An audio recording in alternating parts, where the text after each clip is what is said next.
Mankind must put an end to war. A war will put an end to mankind. I did not have sexual relations with that woman. Well, I'm not drunk. I earned everything I got.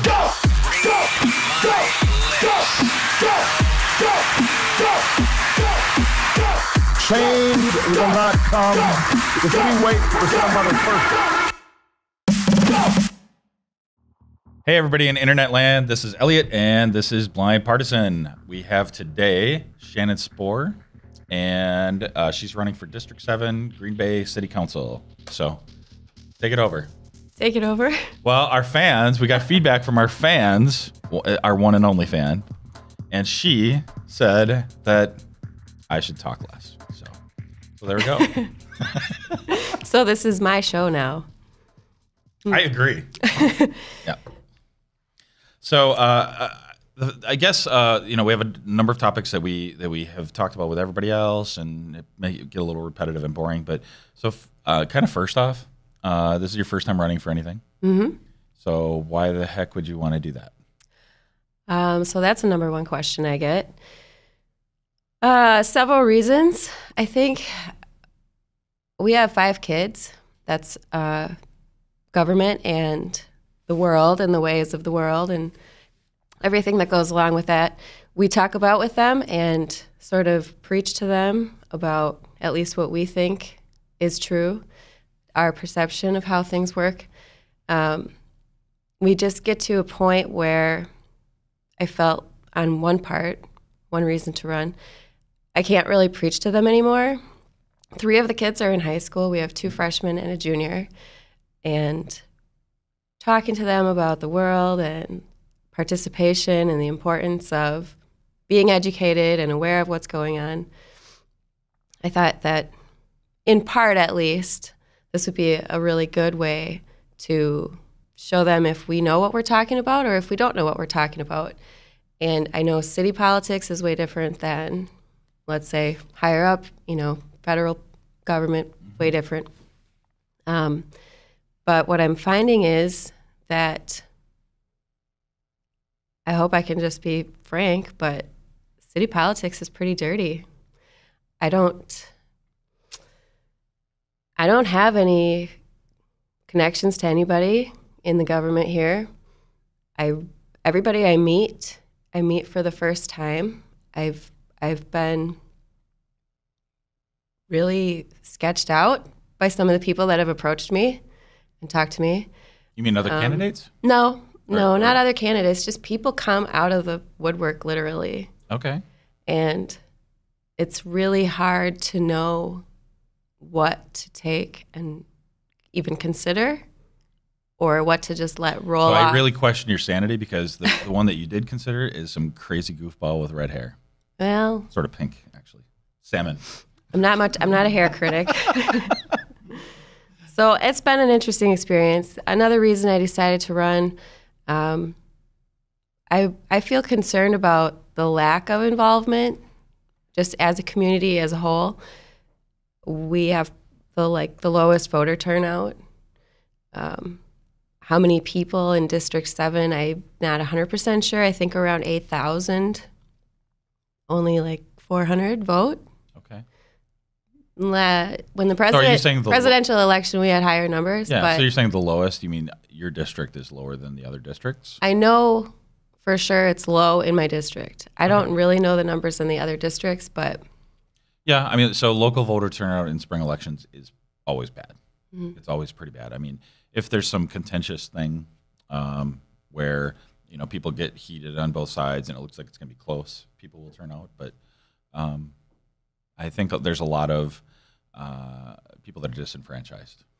I think so. I think people just feel generally distrustful and genuinely feel like even if they do raise their voice or get involved, that it doesn't count or matter or make a difference in any way.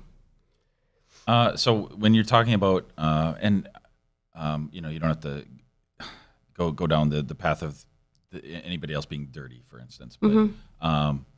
But what do you see as the problems right now? Going back to what I initially said. Well, I mean, either way, but I mean, in particular, you're running for city council. So, what do you see issues there? I see an issue with the fact that these are nonpartisan seats, and I think it's pretty clear, probably to everybody that's running or has been involved in the past or has run in the past. Even, I think we could probably all agree that there is a heavy partisan. There's a push. There, if you're not a registered party member, such as I am not, along with a couple of others, you are totally left out of a lot of things, which is weird to me. Yeah, I mean, it is and it isn't. So people that are attracted to politics, even local politics, they also tend to be the people that they're engaged on all levels. Sure. So it sort of makes a little bit of sense, and it's funny. On the car ride over, Jacob and I were sort of talking about that, about the how partisan and how not partisan some of the people on city council are. Yeah, I guess the only thing that really concerns me about it is that. Well, coming from where I'm coming from in this race, I do not belong to any groups or have any allies, I guess, if you would call it that, maybe. It feels like sometimes they're allied, and then they have kind of a leg up on you before you even get in because they have backing. So you're running against an incumbent, and incumbents have a very strong, for a lot of those same types of reasons. They start with a head start. Right. So you said you kind of got into this because of your kids? Well, and because I'm concerned about the community at large really being involved, knowing what's going on. Everybody gets mad about this or that when it comes down to it, but did you participate? Were you educated? Did you vote? So what do you think you can do about any of that?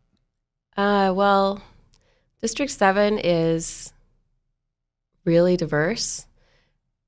I'm sure all the districts have their own diversity for different ways diversity, but part of the district is west of the river, part of it's east of the river. The downtown, especially the new downtown areas, are very different from going to like the northeast corner on the east side of the river. That's all very old, very neglected. I can say neglected, it is. West of the river, a lot of rentals, a lot of elderly, retired people the further west you go. But it is, I think, okay, and this is kind of a beef I have, census data on the city's website is as current as the year 2000. There was a census in 2010, if I'm not mistaken, and I think we're coming up for another one. So I'm trying to find data on my district, and at least as current as the year 2000, I can say. Right. We have... In 7, we have the least amount of residents under 55 or 65, something like that. So it's pretty young, I guess, at least in the year 2000, almost 2 decades ago. Pretty young district, but also very low income, just generally low income. So I don't know. I think that to me, something that would be really important to do, we have all this technology. People in grass huts in Africa have cell phones. Can we use some of the technology we have to get people involved? Can we connect with the residents of the city without expecting you have to go to the city website to find information, which I think the city website could use a lot of work. Not my fault. It's make websites. I did not make that one. Not my fault. Well, the ability to do some really good things is out there, and I feel like it's really lacking. If you're looking for information, even calling down to the city, I've been amazed by how many times I've been redirected to somebody else. So do you think that that's a case of too many levels or some other problem? I don't know. Lack of accountability, maybe? I don't know what it is.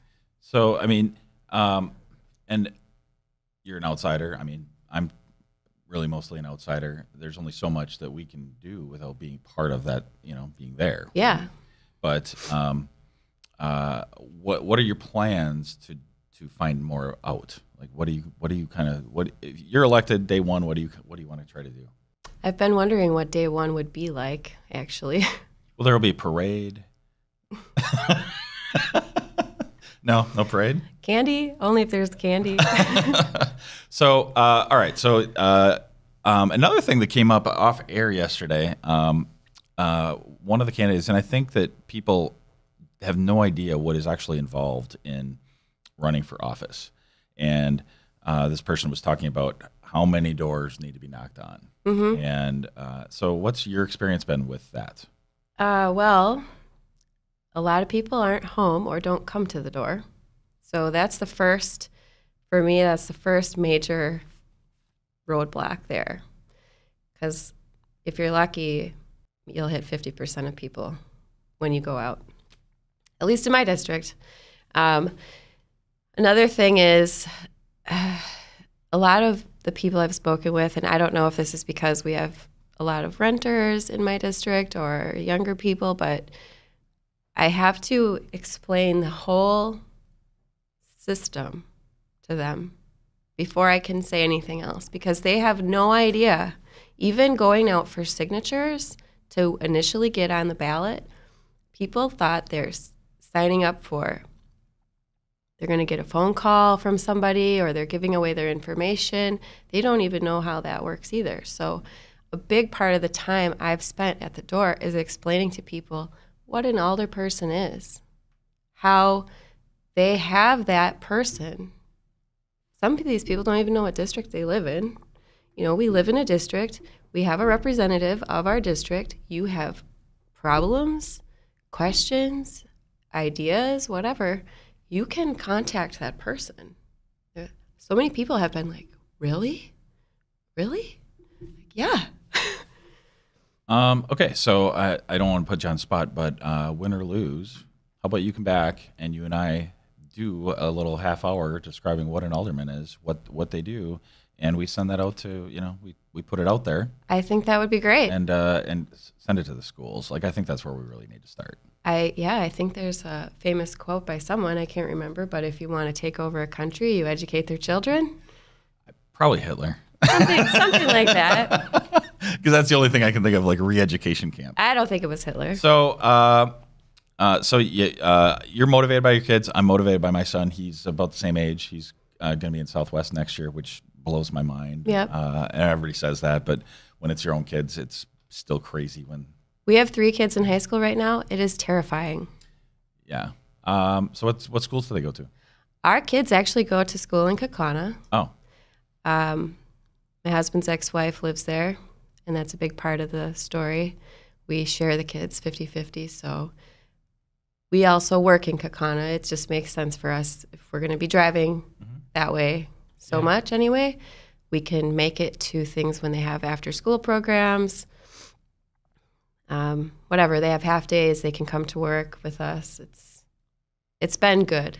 So, I mean, you made a conscious choice to go to Kaukauna instead of Green Bay because of, convenience as much as anything else. But we have been talking a lot about the schools in Green Bay. And it's been pretty eye-opening where even the state classifies Green Bay as being, substandard. Right. And, to a level that I think we're oblivious to. I think there's a lot of things we're oblivious to. Well, I mean, I put myself in that camp. So, I mean, I think that almost everybody that's not like actively day-to-day engaged in this stuff, they get a little oblivious. So, so we don't have to go super crazy on these topics. I think everybody knows how I feel about the wheel tax. Tell me about the wheel tax and how you feel. I don't like it, but first of all, the road situation is embarrassing. If it was on my shoulders, I would be extremely embarrassed or humiliated right now. It's been said, it's how I feel as well. I've been paying property taxes for almost 15 years, looking out the window thinking someday my road's going to get better.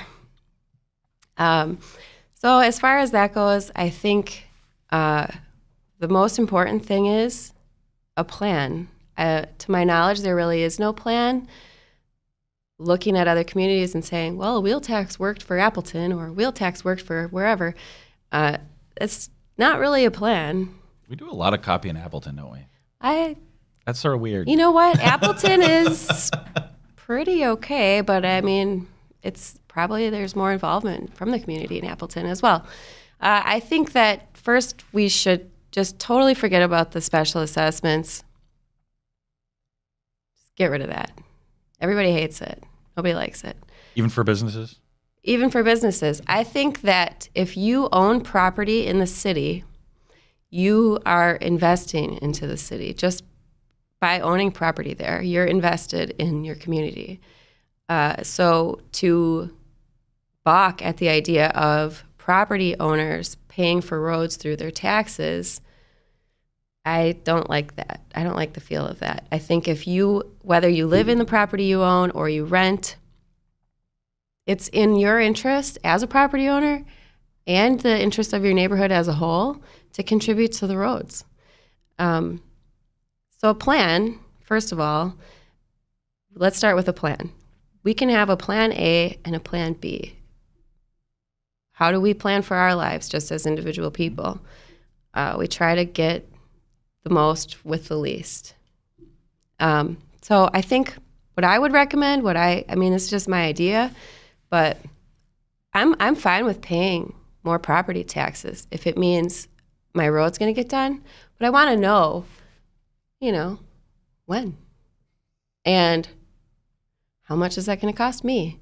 If it's going to be X amount of dollars over X amount of time, raise my property taxes for X amount of dollars over X amount of time, and I want a hard date when you're going to start my road.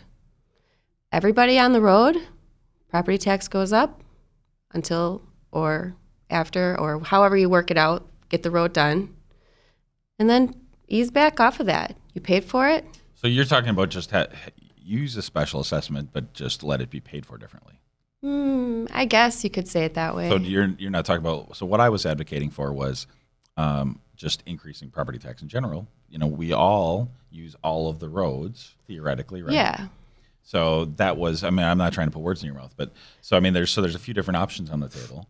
There's a wheel tax, which could either be permanent or temporary to fill the gap. Yeah. There's a raising the taxes to pay for it. Mm-hmm. There's also making cuts other places. Sure. I think that although a lot of people argue that this can't be done, I think the cuts can be made. I've heard, well, why can't we use the bridge lighting to take care of the roads? It's like, well, because that money is allocated for that kind of stuff. It's like, so is there just a fund that has money in it that we have to spend kind of, questionably? Like it just has to be spent that way? How about then we just maybe reorganize the budget a little bit? I don't know. I think, okay, so for the roads, a plan. It could be put on the November ballot even as a referendum. This is the plan. How do you feel about the plan? If we don't like the plan, then it's a wheel tax, 'cause something has to be done. But a big part of, in order for that to work, a big part would be educating the community, work through the neighborhood associations. I mean, city council, neighborhood associations, people. It's pretty clear to me, although I live in an area where there isn't a neighborhood association. Oh, interesting. I'm working on that. Okay, so just to kind of cap that off, so for the wheel tax, you want to have a plan. Well, I think the wheel tax should be Plan B, part of the Okay. plan maybe, but Plan B. And so just to clarify your plan, you would like to see the taxes on the people whose road needs to be worked on, you'd like to see them go up for a while and then go back down. I think so. If the city came to me and said, we're going to do Elmore Street, and we're going to start next spring. In order to do that, we need to raise the property taxes by X percent for every home on that stretch of road that's going to get They done. kind of do that now, though. That's sort of the way it is now, though. But we're going to do it in a piece, I mean, we could pay a $20 wheel tax every year. For us, it'd be $40. Let's say we have 2 vehicles. I'd be fine with paying $100 a year, or even $200 a year for whatever. I don't know how much. I was going to sit down and do the math last night, but I just didn't do it. Well, for your Over own road, a period of roads, happen, it's prohibitively expensive. That's why I think it's a core function of city government, and it should just be paid for by everybody. And so if your taxes go up, $40, $50, $100, but then, they just go up, and everybody's sharing in that. Nobody's getting this surprise. Hey, here's $3,000 you have to come up with, even if you can pay for that over the course of a couple of years. That's $3,000 that you have to come up with. Yeah, I guess so. I mean, probably people who don't need their roads done would take that personally. Because right now the problem is our roads are bad because people don't want to pay the special assessment even if they can pay for it over time. So it just sort of snowballs. I guess so. Yeah. So I don't know. Something has to be done. People have to get involved. We have to brainstorm a little bit. That's really what it comes down to. Like I said, that was just my idea. There has to be other ideas out there. Are you're talking to people on the streets or at their homes, not on the streets, I guess. Yeah. But how do they feel about this? Well, everybody likes the idea of a wheel tax versus a special assessment because it's like, here's a lot of money or here's just a little bit of money. How many people are asking, why are we in this situation? Where did the road fund money get diverted to 10 years ago or whatever that was? What happened to that money? I just don't like the idea of saying, well, we're really in a spot now, so here's your 2 choices, and of course we're going to take the lesser of the 2 evils. I don't like it. We've already been paying our taxes, and people question where the money's being spent. So I think time out. Let's really look at it. Where'd the money go? Where can we get other money from? And maybe do something different. So do you think, so when you're elected, do you think you could put together some, some more approachable information on that? Like some graphs? I would think so. I mean, it's all public. Some pie charts? I always like the pie charts of the federal budget. It's always fun to let that melt your brain. I'd like to see a pie chart of my own property taxes. Mm-hmm. This is how much I pay for the year. Yeah. This is how much of it goes here. Yeah. How much of it goes here. I'd really like to see that. Hopefully get you in a position where you could maybe do that. All right. So the other things that have been kind of hot, and these can be kind of short answers. I think we're going to kind of run out of time. So the Northland Hotel, how do you feel about that? I think if we have historical buildings that are worth saving, we should save them. I think we should take what we've learned from this whole experience and use that going forward. Get this done and just use what we've learned going forward. At any cost? To save buildings at any cost? Yeah. Well, a lot of the old buildings, most of the old buildings have a very solid, how do they say it? Foundation. Like good bones or whatever. Okay. So, you weigh the cost, I suppose, but if you can keep it, keep it. Okay. The Bullfrogs, the shipyard deal. What are your thoughts on that? And I'd also like if your constituents ever mention any of this stuff. Well, the Hotel Northland does not come up. I feel like it's kind of a dead horse. The Bullfrogs, people care about the Bullfrogs because of tax, like a tax base, money that it would have brought in. My only real question is, how much money would it really have brought in? I don't really want to say anything more about it than that. Okay, that's fine. I don't. Well, we already got the almost out of time signal. So then the other thing that gets talked about a lot, partly because we had 2 candidates that are in that district, but the Colburn pool. Do you have any thoughts on that? We live in Wisconsin. How much use are we going to get out of the pool? Okay. It sounds like she listens to every word I say. It's so awesome. I'm just kidding. Is there anything else that you'd like to mention that you think is a problem that needs to be fixed? I think to a large extent people should take responsibility for their rats on their own before going to look for help. I know it's not easy, but it's part of owning a property is taking care of critters. Okay. That's one that comes up, even though I don't think we really have too many rat complaints. Yeah, I mean, I've heard that talked about, but I guess because it hasn't personally impacted me, I forget about that as being an issue. Mm-hmm. So have people brought that up? People bring it up, yeah. I have friends that live in other districts where there are higher calls of complaints, but I have a sister that lives over by Lambeau. She has rats. Interesting. Yeah. To no fault of their own. There's no evidence of anything that would draw them to their property. They're just there. The winter, maybe, whatever. One of my biggest focuses is people getting involved, people getting connected, people understanding what's going on. Information needs to be available. It shouldn't be so hard. People are very busy as it is. We all are, just doing our day-to-day stuff, working, living, whatever. We should be looking for higher participation. I'd like to see, it's my really big thing, I'd like to see more participation. Okay. So we're kind of out of time already. So that was relatively painless, right? It was. All right. I feel kind of sad now. You got your green tea. You'll be fine. So you are in which district again? 7. Okay. And the election is when? April 3rd. Okay. Tuesday. And if anybody would like to contact you or find anything more about you, how would you like them to do that? Well, I do have a Facebook page, Shannon Spoehr for Alder, District 7, Green Bay. I have a phone number you can call me at, 920-606-3503. It is my everything number, so if I answer as Valley Seamstress, don't hang up because it is me. If I can't get to it, I'll call you back if you leave a message. Those are the 2 best ways. I don't do much email. Okay, cool. Thanks for joining me today. And that wraps it up. That if you want to get in on talking about the wheel tax with me, because I'm sure everybody's really excited about that still.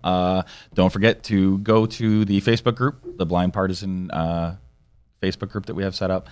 And for sure, even if you don't want to look at my ugly red hair face, please go to YouTube, hit the subscribe button. That helps people find the show. And tell people about what we're doing, share the episodes, and sign up on iTunes, do all of the things. And that wraps it up. Thanks. Bye.